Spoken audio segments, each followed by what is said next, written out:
ये चैनल केवल मनोरंजन के लिए है। हम किसी भी तरह के अंधश्रद्धा को बढ़ावा नहीं देते। इस कहानी के लेखिका हैं कहकशा खान।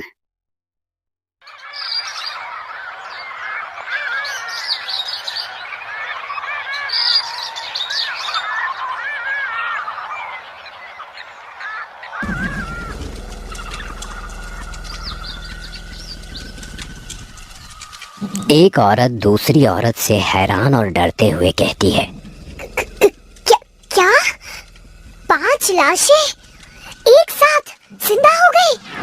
बाप रे, पर कैसे? हाँ, इतना ही नहीं, मैंने तो सुना है रविराज के उस गोदाउन पर कुछ काला साया है। वहाँ और भी काले राज दफन है। राज? कैसे राज? वही राज जो बरसों से उस गोदाउन में दफन है। मुझे तो सोचकर ही दहशत हो रही है। अब क्या होगा यहाँ के लोगों का पता नहीं।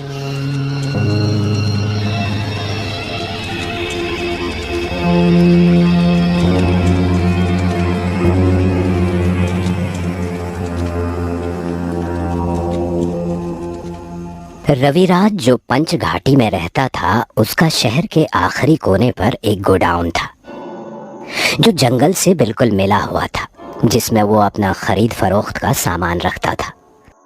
वो हमेशा रात में ही माल इधर से उधर भिजवाता था। रात का वक्त था, वो हमेशा की तरह अपने गोडाउन आया था। जैसे ही उसने वहां कदम रखा तो उसकी चीख निकल गई। लाश! लाश! ये कैसे हुआ? कौन है ये इंसान?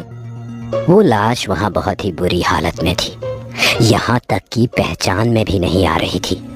वो मौत बहुत ही रहस्यमय तरीके से हुई थी। इससे पहले मर्डर का इल्जाम मुझ पर लगे, मैं इसे दफना देता हूँ। रविराज उस लाश को उसी गोडाउन में छुपा देता है और घर लौट जाता है। पर वहां रोजाना रात को एक लाश मिलने लगी, जिससे रविराज बहुत घबरा चुका था।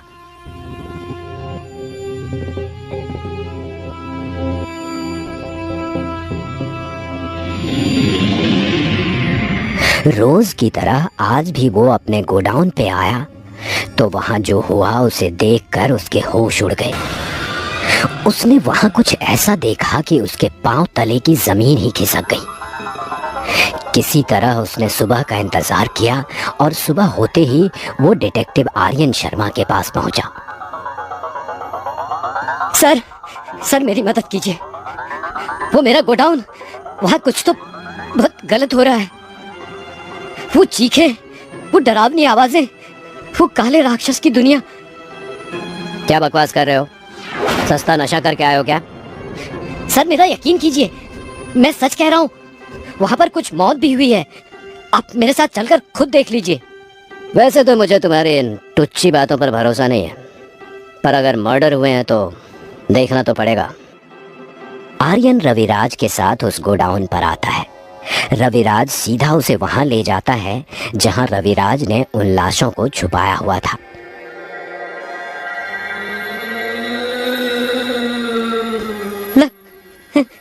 लाशें कहाँ गई? यही तो छुपाई थी मैंने। ये कैसे हो सकता है? कहा था ना मैंने, पी कर आए हो तुम। आगे से मेरा वक्त खराब करने से पहले 100 बार सोच लेना। मैं सच कह रहा हूँ, मैंने लाशें यहीं छुपाई थी। मैंने अपने इन्हीं हाथों से, मेरे हाथों पर खून भी लगा हुआ था। आर्यन को बहुत गुस्सा आता है और वो वहां से वापस आ जाता है। रविराज उन लाशों को गोडाउन में हर तरफ ढूंढने लगता है। ढूंढते ढूंढते रात हो चुकी थी। तभी अचानक वहां अंधेरा हो गया और गोडाउन का दरवाजा बाहर से बंद हो गया, जिसे देखकर रविराज जैसे ही बाहर निकलने की कोशिश करता है, तभी वहां कुछ ऐसा हुआ जिसे देख रविराज की रूह कांप गई और कुछ ही देर में उसकी एक चीख उस गोडाउन में गूंज गई।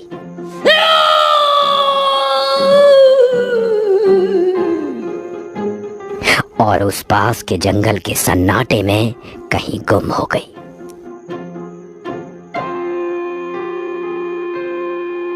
अगली सुबह जब ये न्यूज आर्यन तक पहुंची तो वो चौंक गया। ये तो वही आदमी है जो आदमी कल रात मेरे पास आया था, और आज इसी के गोडाउन में इसकी मौत हो गई। रात का वक्त आर्यन उस गोडाउन में पहुंचकर सब कुछ चेक कर चुका था, पर वहां ऐसा कुछ भी नहीं मिला था। लगता है रविराज को मेंटल इशू होगा, उसी के चलते उसकी मौत हुई होगी। यहाँ ऐसा कुछ भी नहीं है। आज की रात यहीं गुजार लेता हूँ, सुबह चला जाऊंगा। रात का 1 बज रहा था। आर्यन वहां एक कपड़ा बिछाकर लेटे हुए फोन में कुछ देख रहा था। तभी कुछ रोने की आवाज आने लगी, जिन्हें सुनकर आर्यन उठकर बैठ गया। ये आवाज उस तरफ से आ रही है, चलकर देखता हूँ, शायद कोई बिल्ली होगी। जैसे ही आर्यन वहां पहुंचा, उसे वहां एक पुराना कमरा नजर आया। आवाजें वहीं से आ रही थी। वो आवाज और तेज हो गई थी। वो धीरे धीरे मोबाइल की टॉर्च जलाकर अंदर बढ़ने लगा। उस कमरे में चलते चलते वो कब्रिस्तान में पहुंच चुका था। उसने चारों तरफ हैरानी से देखते हुए कहा, चारों तरफ जंगल और बीच में ये डरावना कब्रिस्तान, पर मैं गोडाउन के अंदर से यहाँ कैसे आ गया, जबकि बाहर जाने का रास्ता तो दूसरी तरफ था। ये सब देखकर आर्यन के चेहरे पर हवाएं उड़ने लगी। वो रोने की आवाज अब और तेज हो गई थी, क्योंकि वो आवाजें कब्रिस्तान में कब्र के अंदर से आ रही थी।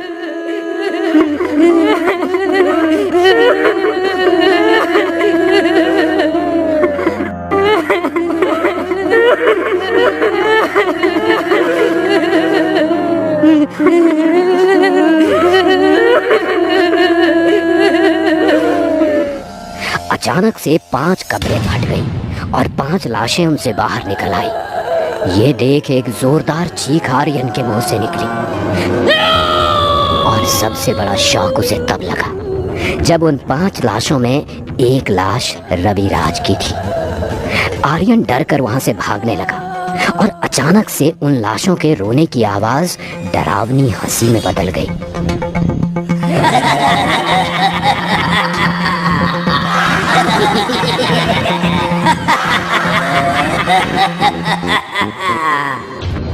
वो सारी लाशें आर्यन के पीछे भागने लगी। वो जिंदा लाशें देखकर आर्यन की सांस फूल चुकी थी, और कुछ ही देर में कब्रिस्तान के बीचों बीच आर्यन को उन 5 लाशों ने घेर लिया, जिसे देख आर्यन ने डर से हांफते हुए कहा, ये सब क्या हो रहा है? लाशें चल कैसे सकती है? मैंने कुछ नहीं किया। मुझे जाने दो, मुझे जाने दो। वो लाशें उसकी बेबसी देखकर जोर जोर से हंसने लगी।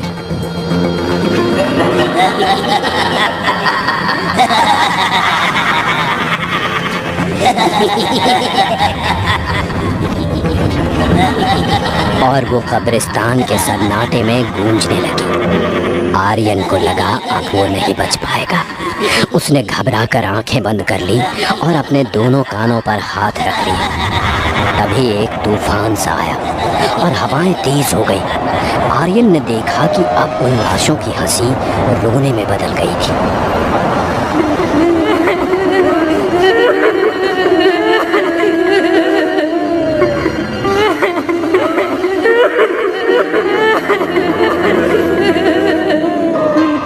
वो सब एक साथ आर्यन को मारने के लिए बढ़ने लगी। तभी एक साया आर्यन के सामने आया। वो करीब 19 साल की लड़की थी। उसके बाल बिखरे हुए थे, देखने में बेहद ही डरावनी। उसकी नीली आंखें गुस्से से दहक रही थी। वो लड़की आर्यन से बोली, इतने में ही डर गए? अब तो जैसा इन 5 के साथ हुआ वैसा ही तुम्हारे साथ भी होगा डिटेक्टिव आर्यन। कोई नहीं बचेगा, कोई नहीं बचेगा।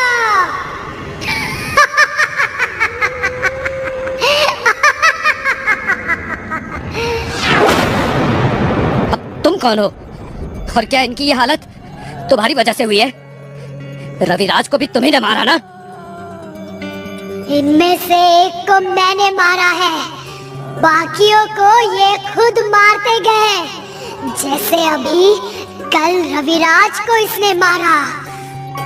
एक एक करके ये पूरा पंचघाटी कब्रिस्तान में बदल जाएगा। सब मारे जाएंगे।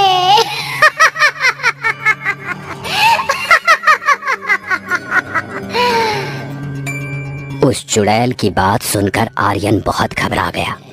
तभी चुड़ैल ने रविराज से कहा, ऐसे क्या देख रहा है, मार डाल इसे। तभी रविराज की लाश उसकी तरफ बढ़ने लगी। आर्यन ने जल्दी से कहा, बस एक सवाल, ये सब तुम क्यों कर रही हो? जरूर तुम्हारे साथ कुछ गलत हुआ है, मैं वो जानना चाहता हूँ। मरना तो तुझे वैसे भी है, पर सच जानकर ही मर। मेरा नाम आरती था। ये गोडाउन मेरे पिता का था। मैं 19 साल की थी, तभी मेरे पिता बीमार हुए और मरने से पहले उन्होंने ये गोडाउन और अपनी सारी प्रॉपर्टी मेरे नाम कर दी। रविराज मेरा खुद का भाई, जो मेरे पिता का और मेरा कभी ख्याल नहीं रखता था। हर वक्त अय्याशी और शराब में धुत रहता था। प्रॉपर्टी मेरे नाम हो गई, इसलिए रविराज ने मुझे इसी गोडाउन में लाकर मुझे जान से मार दिया और इसी गोडाउन में दफन कर दिया। मेरी लाश तड़पती रही, मेरी आत्मा बेचैन थी।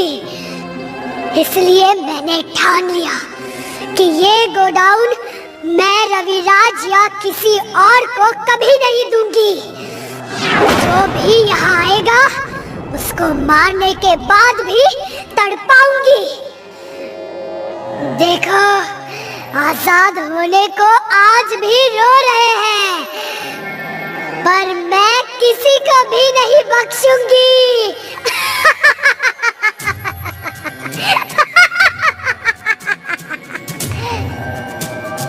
उसकी आंखों में इतनी नफरत और गुस्सा था कि आर्यन समझ चुका था कि वो कुछ भी कर ले ये नहीं रुकेगी।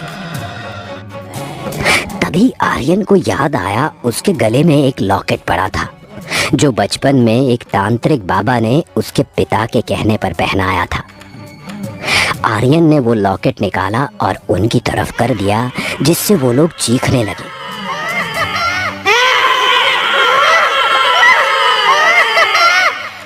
और तेजी से आर्यन वहां से भाग निकला। जैसे तैसे वो गोडाउन से बहुत दूर आ गया था। 1 साल बाद आर्यन ने उस गोडाउन को लीगली खरीद लिया था और उस पर ताला डाल दिया था और सख्ती से मना कर दिया था कि अंदर कोई ना जाए, क्योंकि वो चाहता था इस गोडाउन में आरती की आत्मा सुकून से रहे।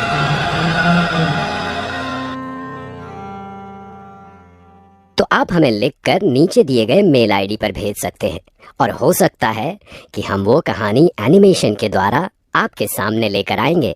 अगर ये कहानी आपको अच्छी लगी तो इसे लाइक, कमेंट और शेयर कीजिए और हमें इंस्टाग्राम पे फॉलो करना मत भूलिए।